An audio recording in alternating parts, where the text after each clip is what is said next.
Thank you very much. With that, we bring in Mike Pompeo, former Secretary of State and a Fox News contributor. He's also planning to speak about America's civic education crisis later this week. Good to have you with us, Secretary Pompeo. Thank you for being here today. You know, I'm struck by the things that we do see focus on. We see a lot of focus on climate change. We see an effort to forgive student loans. Why is there not an outcry at the White House about how dramatically our students have slipped and fallen so far behind other nations?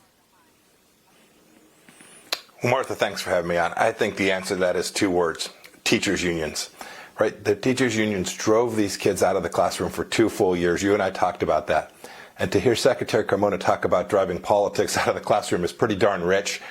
They've been driving politics into the classroom. It's why they ignored the science. We all knew, Martha, we talked about this, right? We talked about this when the virus was unleashed by the Chinese Communist Party, that kids were the least likely to transmit, the least likely to be impacted. And yet for 2 full years, the teachers' unions, and the Biden administration is deeply beholden to them, teachers' unions did what is one of the great travesties to American kids. They kept them out of the schools. They kept them from learning. And your reporter said this earlier, this will impact employers all across America as the workforce now doesn't have the skills it need. But most importantly, it'll impact families all across our country whose children are now so far behind. So here's the nation's math scores. And these are the numbers of our kids that fall below the basic understanding in math. OK, so 38% fall below the basic understanding. But what really shocked me when I looked into these numbers is that even in 2019, our kids were basically failing. It's a score of 500, and they're around 250. And that number fell even more dramatically during the course of the pandemic. Again, you know, the outrage, the concern, I don't feel it or see it on the part of our leaders in this country. And that probably goes across both parties. You know, why isn't there a program, a massive national program, Catch Our Kids Up? Why isn't that happening? It's got to happen. It's why I'm going to talk about it this Friday. Look, they locked our kids out of school for 2 years. Then they wanted to lock up parents who were accused of being domestic terrorists because they just wanted to do what you're describing. They wanted their kids to learn. Martha, I ran a machine shop before I ran for Congress. We needed students coming out of high school and college with the ability to do basic math, reading, be able to engage with their colleagues to actually make things.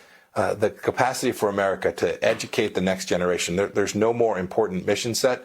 And although I was working on things all across the world these last 4 years, there is nothing that will undermine this republic like the absence of education. We need a effort all across 50 states to give kids choice about where they can go to school and help their parents make that decision well. Yeah, and Cardona just said, you know, well, parents should have the resource. They need to be able to walk into the school and say, can you tell me what you're doing to get my kid caught up?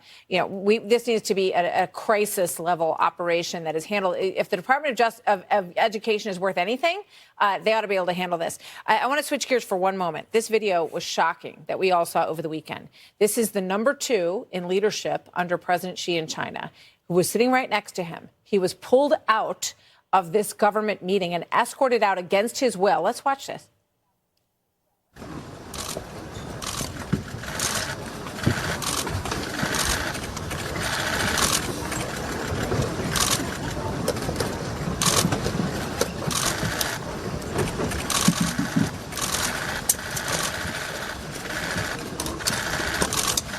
Really remarkable.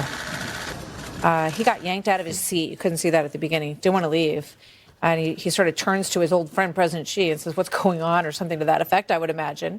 What do you see here? What are you seeing in this?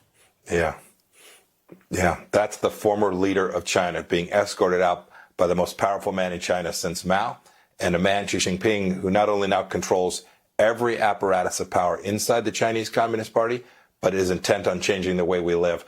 These stories aren't disconnected. We need to make sure our kids are educated so that we can confront what is going to be an enormous onslaught by the Chinese Communist Party that, in fact, wants to change the way we live.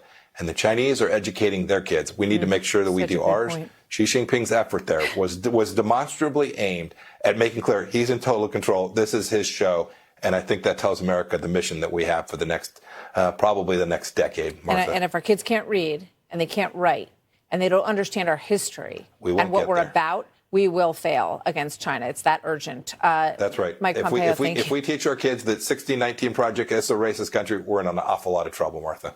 Mike, thank you very much. Mike Pompeo, former Secretary of State, Thank former you, head of ma'am. the CIA. Good to see you, sir, as always. Thank you.